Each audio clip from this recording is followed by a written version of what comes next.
Muhammad Usman Shiber yang semua ya kita semua sekarang sudah bisa melihat teksnya, yaitu dari Al-Mabhathus Tsani Nazratul Islam ila Fiqhil Muamalat Maliyah.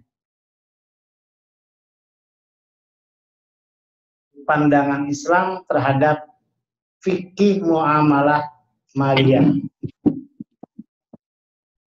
Dalam pandangan kami tema ini cukup penting supaya kita tahu persis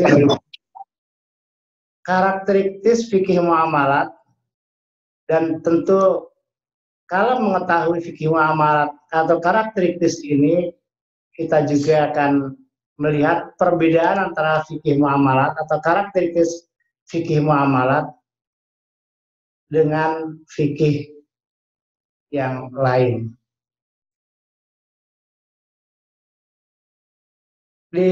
Bisa dilihat di kaca, dinaikkan sedikit. Turun, naik gitu. 4 dulu. Ada beberapa pandangan fikih muamalat terhadap Islam terhadap fikih muamalat. Ada 4 hal. Yang pertama, yang atas perlu dibaca nggak nih? Mungkin kita baca sepintas yang atasnya. Innal mutatabbi'a li fiqhil muamalat al-maliyah fit tashri' al-islami yajidu anna lil Islam nazratan khassah fi fiqhil muamalat. Jadi orang atau bagi kita yang meneliti, yang memperhatikan fikih muamalah maliyah dalam hukum Islam, akan mendapatkan bahwa Islam memiliki pandangan khusus terhadap fikih muamalat. Tuthbitu dzatiyatal fikih islami wastiqlaliyatahu wa tu'akkidu salahiyatahu likulli zaman wa makan. Pandangan ini akan memberikan kepastian kepada kita tentang eksistensi dan kemandirian fikih Islam. Juga akan menegaskan bahwa fikih Islam layak dan bisa diperlakukan di setiap masa dan tempat. Waktu tiyahul arabiyah fi tatbiq al-amali fi muamalatin nas, juga akan memberikan kepada kita, kepada si peneliti, prioritas untuk mengaplikasikan fikih tersebut ketika bermuamalah dengan masyarakat. Wa min wujuh hadhihi nazrah al-Islam lam yunshi, dan seterusnya. Di antara aspek-aspek pandangan Islam terhadap fikih muamalat adalah sebagai berikut. Nah, ini yang 1, 2, 3, 4 ini akan memberikan wawasan kepada kita tentang karakteristik fikih muamalat yang tentunya tadi sudah disinggung akan berbeda dengan fikih ibadah atau fikih-fikih yang lain. Yang pertama, al-Islam lam yunshi al-muamalati fil mujtama. Bahwa Islam tidak melahirkan muamalat, dalam arti muamalat baru di tengah-tengah masyarakat. Jadi artinya Islam ketika Al-Quran turun pada zaman Nabi tidak mengajarkan muamalah baru. Tetapi Islam mengadop muamalah yang sudah berjalan di masyarakat. Nanti di bawah ada penjelasan lebih lanjut. Yang kedua, al-Islam ata bi qaidah kulliyatin fil muamalat. Bahwa Islam mendatangkan atau mengajarkan kaidah-kaidah kuliah dalam bidang muamalat.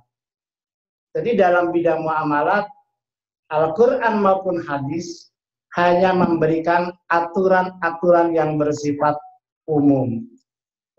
Tidak dijelaskan rincian-rinciannya atau muamalah secara detail, itu tidak. Ini berbeda dengan masalah sholat.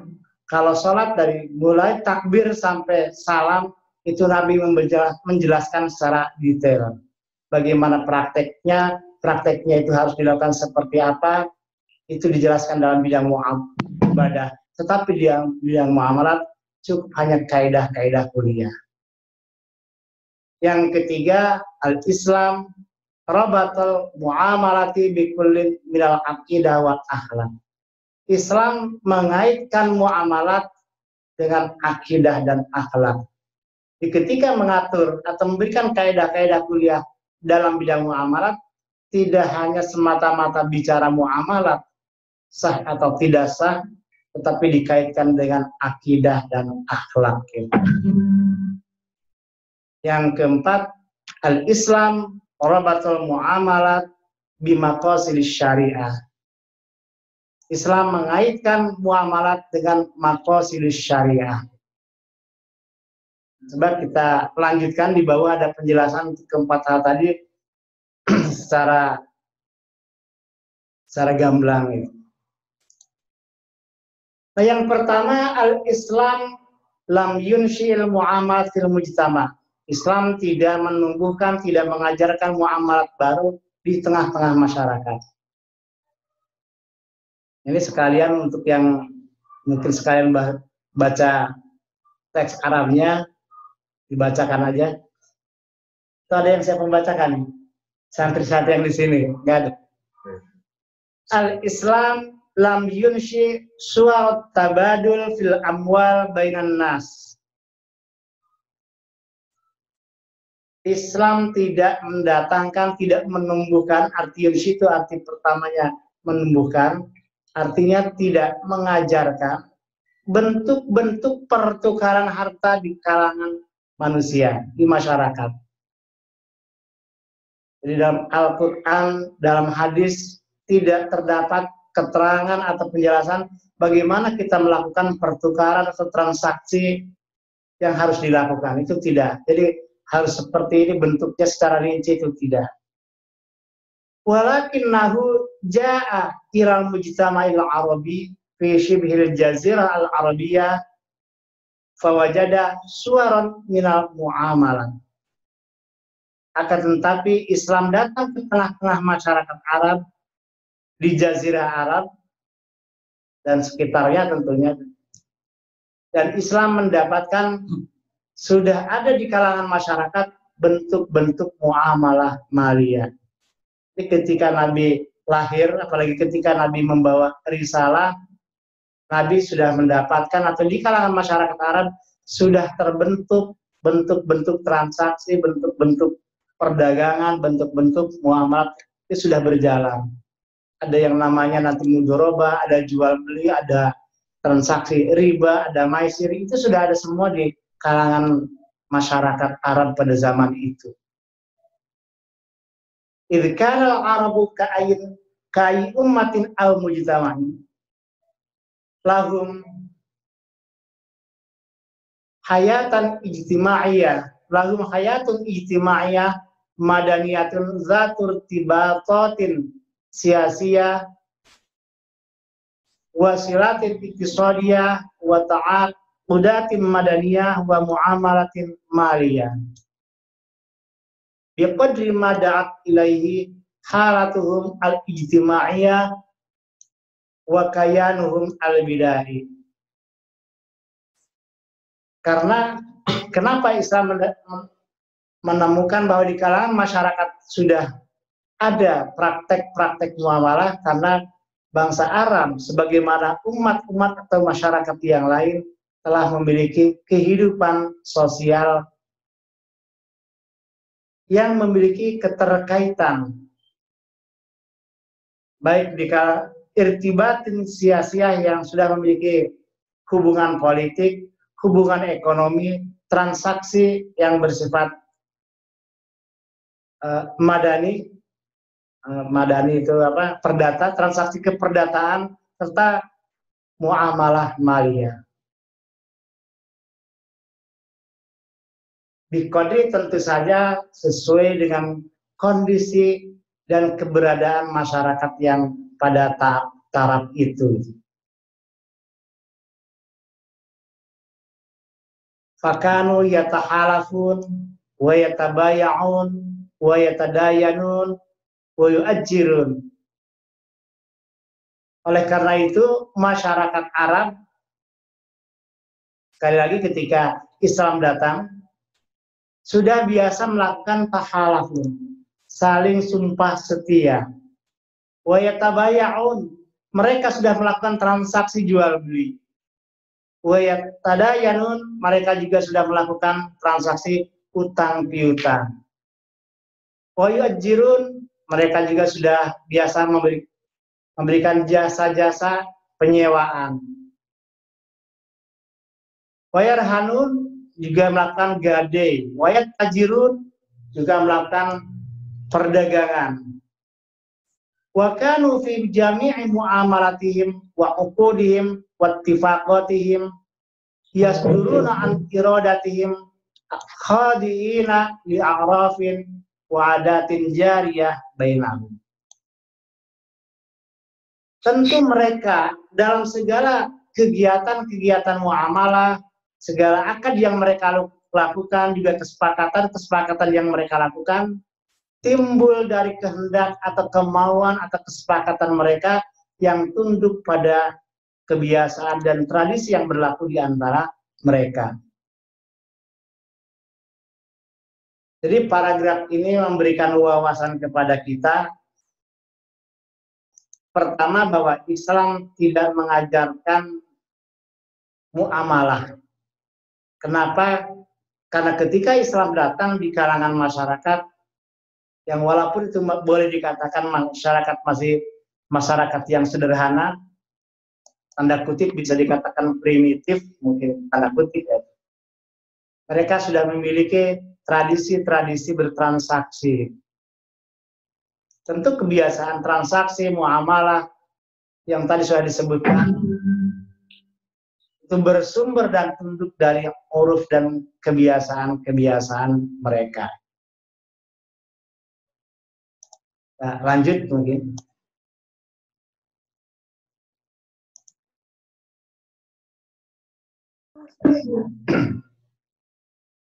Ini masih penjelasan lanjutan dari paragraf yang sebelumnya. Laqad ja'al Islamu wa indal Arab tijarah. Ketika Islam datang, masyarakat Arab sudah memiliki atau sudah memiliki kebiasaan melakukan tijarah, perdagangan. Di aktivitas perdagangan sudah berjalan ketika Islam datang. Waladaihim aswaqun, mereka memiliki pasar. Wa indahum syarun mu'ayyanatun fil bai' wasyira' wat ta'amul wat ta'awun. Mereka pun sudah memiliki sejumlah bentuk kegiatan transaksi, jual beli, muamalah lainnya, juga bentuk tolong menolong di antara mereka. Wa kana indahum al-muzara'ah, mereka pun sudah memiliki aktivitas atau transaksi yang kita kenal dengan istilah muzara'ah. Muzara'ah itu kerjasama di bidang pertanian untuk pengolahan, menggarap lahan. Satu pihak memiliki lahan, pihak yang lain yang mengelola lahan. Tetapi bibit dan hal-hal yang diperlukan diberikan juga oleh pemilik lahan, itu muzara'ah. Hasilnya dibagi sesuai dengan kesepakatan di antara mereka. Wal musaqoh akan musaqoh. Musaqoh itu juga kerjasama dalam bidang pertanian. Hanya saja kalau musaqoh,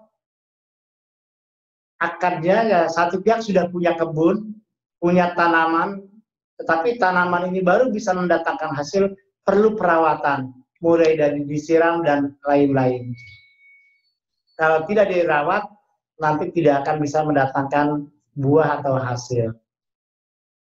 Nanti jadi satu pihak punya kebun yang perlu dirawat, pihak yang kedua melakukan perawatan terhadap kebun tersebut sampai mendatangkan hasil, nanti hasilnya dibagi dua, itu musaqoh. Wal mudharabah, ini mudharabah itu sudah ada.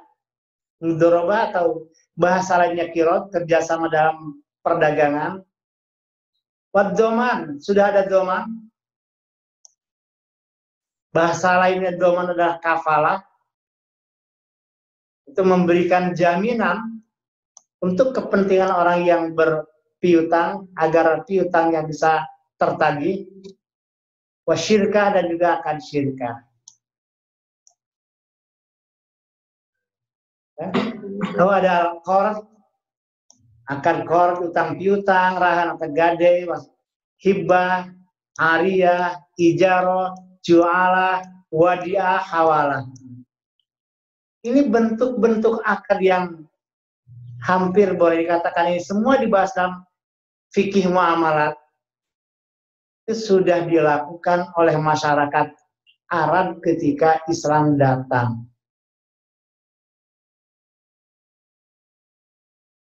Ini untuk menegaskan bahwa Islam tidak memberikan ajaran baru, tetapi karena Islam sudah menemukan muamalah itu berjalan secara baik di masyarakat. Lalu apa peran Islam itu nanti di bawah akan ada penjelasannya. Wa yu'ayyidu dzalik ma ruwiya an Sa'id bin Abi Sa'id al-Makhzumi annahu qala lirrasul yaumil fath.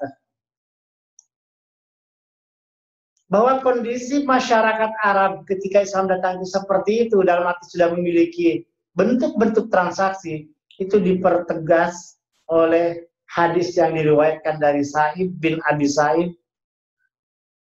bahwa Sa'id berkata kepada Rasul pada hari Yaumul Fath, hari kemenangan atau penaklukan terhadap kota Makkah. Kunta syariki fani'mas syariku. Kunta la tumari wa la tudari. Di sini Sa'id berkata pada Rasul, Rasul, engkau syariku, mitraku. Engkau dulu Rasul adalah mitraku, dan engkau adalah mitra yang paling baik.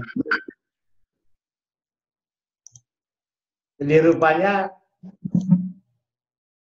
ketika Nabi Muhammad masih di Mekah, pernah bekerja sama dengan Sa'id, dan ketika Nabi Muhammad setelah ke Madinah kemudian melakukan penaklukan ke Mekah dan bertemu dengan Sa'id, Sa'id memberikan pujian atau mengingatkan dan sekaligus memuji, ya Rasulullah, engkau dulu pernah menjadi mitraku, mitra usahaku, dan engkau adalah mitra terbaik.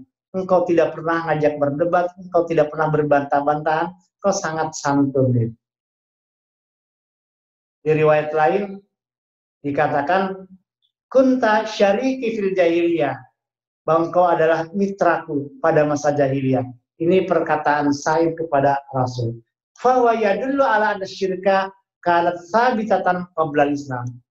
Hadis riwayat Sa'id ini menunjukkan bahwa akan syirka atau musyarakah sudah ada, sudah berjalan sebelum Islam datang.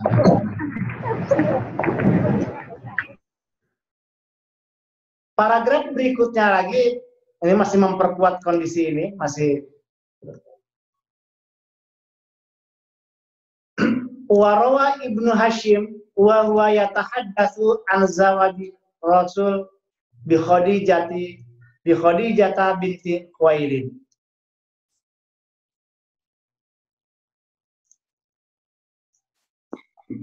Ibnu Hisham, ini kita terkenal dengan kitab sejarahnya, Sirah Rasul.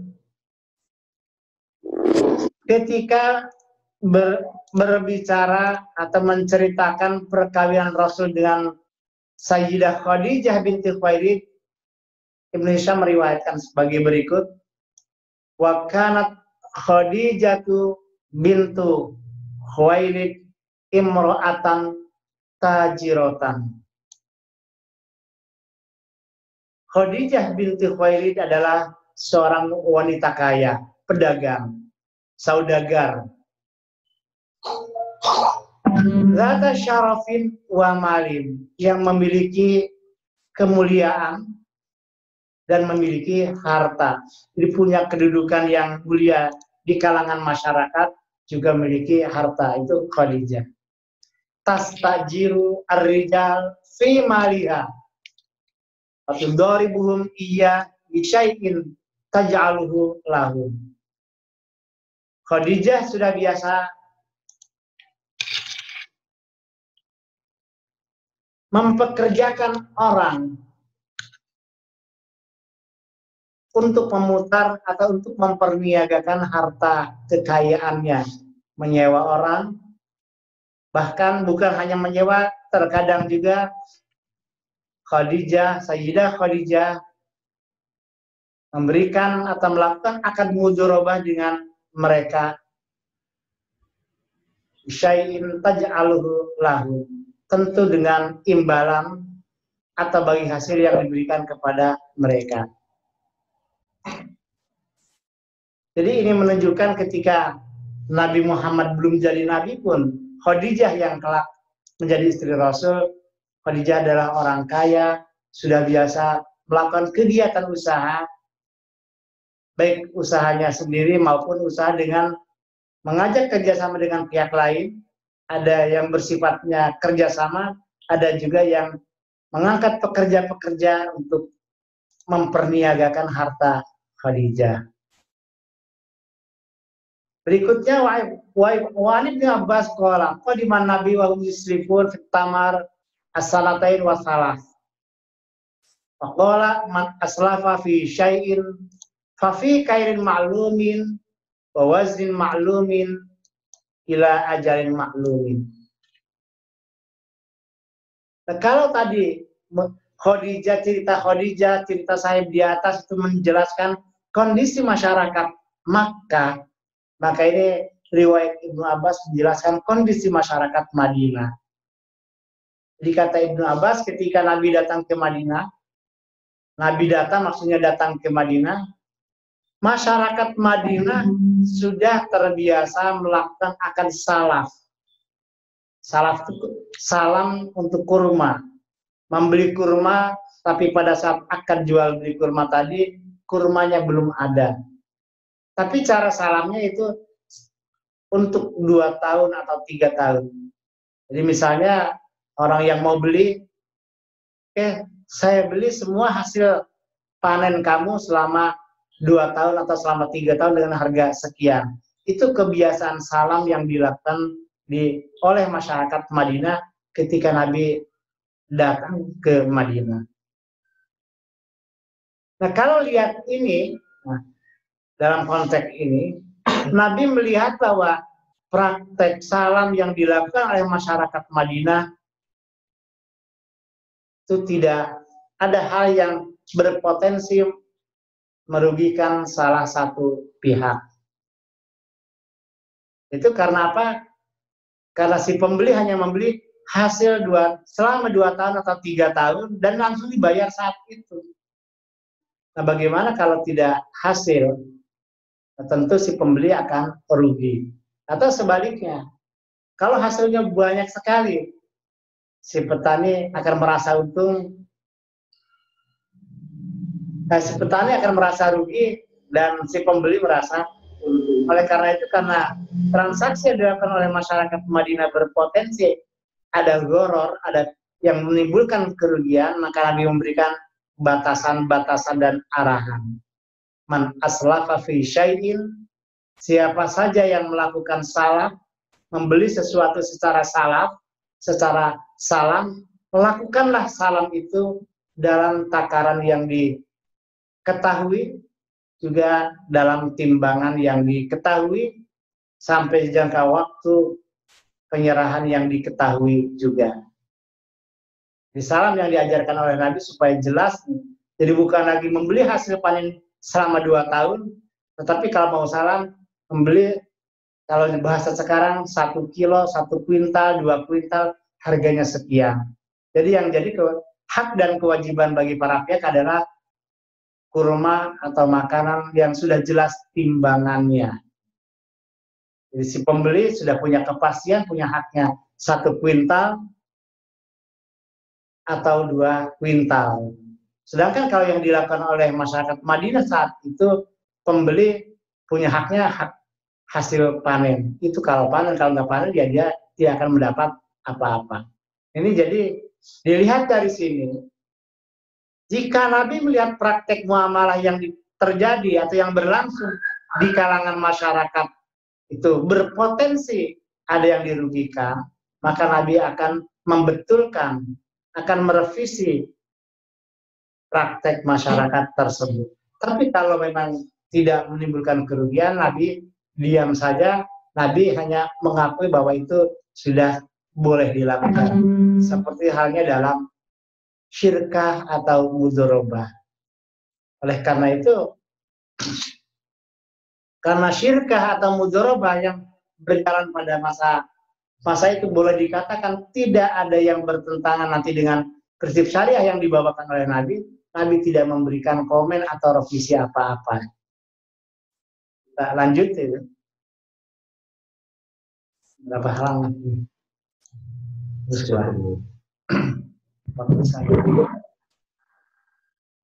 Fahadhi nusus tadullu ala annal Arab arafu aqda syirkah wal ijarah wal mudharabah wassalam. Teks-teks di atas menunjukkan bahwa masyarakat Arab sudah mengenal akan syirkah, mengenal akan ijarah, mengenal akan mudharabah, juga akan salam. Wa hiya uqudun aqarrahal Islam di annal hayatal ilmiyah amaliyah la taqumu biduniha. Akad syirkah dan seterusnya merupakan akad-akad yang diakui oleh Islam. Karena kehidupan praktis tidak bisa berjalan dengan baik tanpa akad-akad tersebut. Kalau akad tidak ada, tentu kehidupan akan mengalami kesulitan. Summa, nah ini hal yang harus pentingnya, selain tadi mengakui, summa wada'ala al-islamu ad-dawabito wal qawaida wasyurut. Kemudian terhadap syirkah atau akad-akad yang berjalan tadi, Islam memberikan dawabit, ketentuan dan batasan, kaidah-kaidah dan syarat-syarat. Wa dzalika liyakuna al-gharadu minha maslahatan muta'aqidaini fi hududi syar'illah wa rasulih. Penetapan dawabit, kaidah dan syurut itu agar tujuan dari penetapan dawabit dan kaidah syurut itu agar menimbulkan maslahat bagi para pihak berdasarkan batasan-batasan yang ditetapkan oleh Allah dan Rasul-Nya. Jadi kiranya dari sini jelas bahwa Islam memang hanya mengakui dan juga memberikan batasan agar praktek-praktek muamalah yang sudah berjalan di masyarakat itu tidak melanggar dengan prinsip Allah, sejalan dengan prinsip-prinsip hukum Allah, walaupun ada kemaslahatan yang sesuai dengan aturan Allah. Wa fi muqabali hadza najidu anna al-Islam harrama muamalatin tatadammanu akla amwalin nas bil batil karriba wal ihtikar wal ghish wal istighlal. Di samping itu, kalau tadi di atas Islam mengakui dan memberikan batasan-batasan terhadap transaksi yang sudah ada, tapi sebaliknya Islam pun akan mengharamkan muamalah-muamalah yang dapat berakibat mengambil harta orang secara batal. Jadi ada yang diakui, ada yang diharamkan. Seperti riba. Riba ini juga sudah berjalan di kalangan masyarakat. Tapi karena riba itu bisa merugikan orang, bukan hanya bisa merugikan orang, betul merugikan harta orang, mengambil harta orang secara tidak sah, maka Islam mengharamkan riba. Ihtikar, monopoli diharamkan karena itu bisa membuat masyarakat menjadi sengsara. Wal ghish juga dilarang, penipuan. menjual sesuatu barang nampak luarnya sangat bagus tapi di dalamnya ada kebusukan-kebusukan, itu juga dilarang. Wal istighlal, melakukan eksploitasi, itu hanya merugikan apa menguntungkan satu pihak tetapi tentu akan menjadi beban dan kerugian bagi pihak lain, itu dilarang. Allah berfirman, ya ayyuhalladzina amanu taqullah wa dharu ma baqiya minar riba in kuntum mu'minin. Ini ditegaskan dalam ayat tentang riba, innalladzina ya'kuluna amwal yatama zulman innama ya'kuluna fi butunihim nar wa sayaslawna sa'ir. Itu sebagai bahan. Wa Ibnu Umar anna Rasulullah an bay' ablil habala wa kana bayan yabta'uhu ahlul jahiliyah. Ibnu Umar meriwayatkan bahwa Rasul melarang praktek jual beli hablul habalah. Hablul habalah mungkin menjual anak sapi yang masih dalam kandungan. Jadi ini kalau ada sapi sedang bunting, itu kan itu namanya habalah. Yang dijual itu bukan kandungannya tapi anak dari kandungan, dari cucu dari sapi atau unta yang sedang bunting, itu dilarang oleh Nabi.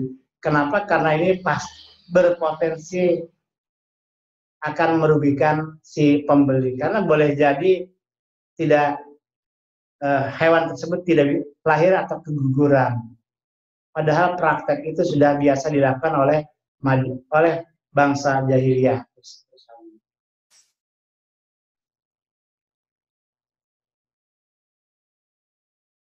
Itu penjelasan hablul habalah. Bai'u nitaji ma fi batnin naqo, menjual anak dari anak yang masih di dalam unta. Wa Nabi Hurairah radhiyallahu anhu, lapan Allahnya kurang lam, nah Rasulullah an bai'il hasad wa bai'il gharas. Rasulullah juga melarang bai'ul hasad. Bai'ul hasad itu praktek jual beli hasad. Hasad itu arti harfiah kerikil. Jadi kalau ada, ini prakteknya kalau ada orang mau membeli sesuatu, orang tersebut baik penjual atau pembeli disuruh melempar batu kecil. Barang yang terkena batu kecil itulah yang harus dibeli oleh si pembeli. Jadi di sini pembeli berpotensi untuk dirugikan. Kenapa? Karena barang yang terkena kerikil, yang kena lemparan kerikil tadi, boleh jadi barang tersebut cacat atau rusak. Padahal menurut tradisi mereka, barang itu harus dibeli. Itu namanya bai'ul hasad. Yang kedua bai'ul gharar, menjual jual beli yang berakibat gharar. Gharar itu artinya tidak bisa dipastikan hasilnya. Penjual apakah bisa menerima uang, pembeli bisa menerima barang atau tidak. Itu bai'ul gharar. Kemudian wan Ibnu Umar, nah Rasulullah anil najis. Ibnu Umar pun mengatakan bahwa Rasulullah melarang najis. Wa huwa ziyadah fi thaman sil'ah al-ma'rudati lil bai' la yashtariha bal yuyirra bidzalik ghairahu. Rasulullah melarang najis, bahasa internasionalnya banjet itu, najis itu. Bahasa Indonesia penawaran palsu. Yaitu kalau ada orang mau menjual satu barang, ditawarkan kepada masyarakat, tapi kemudian orang yang mau jual tadi nyuruh seseorang supaya ikut nawar, kamu nawar supaya lebih tinggi itu. Kalau ada orang lain nawar 5, kamu nawar 6 dan seterusnya. Orang yang disuruh nawar tadi tidak ada tujuan untuk membeli, tapi bal yuwirra bidzalik ghairu, tapi tujuannya untuk menipu, mengecoh orang lain. Jadi kalau orang tadi nawar 5, padahal orang Jadi kalau ada masyarakat secara umum nawar 5, terus orang tadi nawar 6 atau 7, jangan-jangan masyarakat menganggap barang ini bagus sehingga kok ada yang berani 7. Padahal orang yang nawar 5 atau 7 itu tidak ada tujuan untuk membeli, tapi dia hanya untuk mengecoh atau orang biar dianggap oleh orang harga itu barang tersebut harganya layaknya 7 atau 8. Itu penawaran palsu. Nah, sebagai kesimpulan, karena mauqiful Islam min suwaril muamalat al-maliyah mauqifan naqid al-muslih al-muhadzib. Dengan demikian dari paparan di atas dapat disimpulkan bahwa pandangan Islam terhadap bentuk-bentuk muamalah maliyah yang sudah berjalan di masyarakat Arab saat itu adalah mauqifan naqid al-muslih. Merupakan pandangan atau sikapnya adalah sikap sebagai naqid. Naqid itu bisa diartikan mengkritik, naqid itu artinya menyaring. Disaring mana yang boleh dilakukan, mana yang tidak boleh dilakukan. Seperti riba nggak boleh, najis nggak boleh, berhasut nggak boleh. Al-muslih, muslih juga memperbaiki. Seperti dalam salam, salam sudah ada tapi ada syarat yang bisa menimbulkan gharar, Nabi memperbaikinya.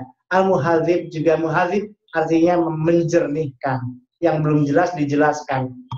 Artinya fama ra'a fi maslahatan abbahu wa ma ra'a fi dararon au yuaddi ila darar au yunafi al-fadilata au yaqifu didda ma yajibu min at-ta'awun 'ala birri wa taqwa mana'ahu wa harramahu.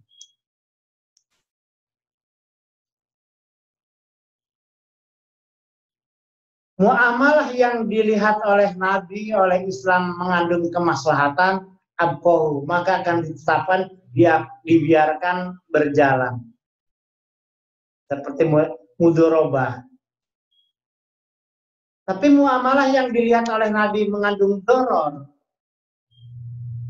ada dorornya, atau bisa menimbulkan doror, muamalahnya sendiri tidak doror tapi bisa menimbulkan doror, atau yunafil fadilah, atau menghilangkan keutamaan, dalam arti muamalah tersebut tidak pantas dilakukan oleh orang, au yaqifu diddama yajibu minat ta'awun al-birri, atau Nabi melihat bahwa ada suatu muamalah yang tidak sejalan dengan hal yang harus dilakukan, yaitu bahwa muamalah itu kan harus mengandung unsur tolong-menolong terhadap kebajikan dan takwa, maka semua itu akan dilarang dan diharamkan oleh Islam. Terus, wa amma ma ra'a fi janiban minal maslahat wa janiban minad darar yumkin tawallud ala jawanib darar fihi aw tajawuz anhu rakhasa fihi aw addalahu bima yaj'aluhu aktsara khairan wa ma yaj'alu naf'ahu aktsara min dararihi. Sedangkan jika Islam melihat bahwa dalam muamalah-muamalah yang berjalan di masyarakat tadi ada aspek kemaslahatannya, tetapi juga ada aspek doror, jadi mengandung maslahat dan mengandung doror. Wa yumkin takhallud, tetapi dimungkinkan, tapi ada kemungkinan maslahat tadi bisa mengalahkan aspek dorornya, atau aspek doror juga mungkin merupakan hal-hal yang tidak terlalu dipedulikan oleh masyarakat. Rakhasa fihi, maka Nabi akan memberikan rukhsah. Rukhsah itu artinya boleh dilakukan dalam kondisi tertentu. Adalahu, atau Nabi juga mengubahnya. Kalau tidak dirukhsahkan artinya silakan lakukan, atau Nabi akan mengubah bentuk muamalah tersebut dengan bentuk-bentuk yang menyebabkan muamalah tadi lebih banyak kebajikannya, lebih banyak manfaat ketimbang dorornya. Ini jadi jelas, saya ulangi mungkin dari paragraf ini kita tahu bahwa Islam ketika dalam bidang muamalat tidak membawa muamalat baru. Kenapa? Karena di masyarakat Arab saat itu sudah dikenal bermacam-macam bentuk muamalah, bermacam-macam bentuk transaksi, bermacam-macam kegiatan perniagaan. Islam melalui Nabi hanya memperhatikan mana yang tidak, ya mana yang ada maslahatnya, atau mana yang tidak menimbulkan kerugian, kekecewaan bagi para pihak atau salah satu pihak, tetap akan dibiarkan berjalan. Tapi kalau di situ ada hal yang bisa berpotensi merugikan salah satu pihak, ini ada yang kalau bisa diperbaiki seperti salam, tetapi kalau mudorotnya atau kerugian bagi salah satu pihak itu tidak bisa ditolerir, maka Nabi mengharamkannya.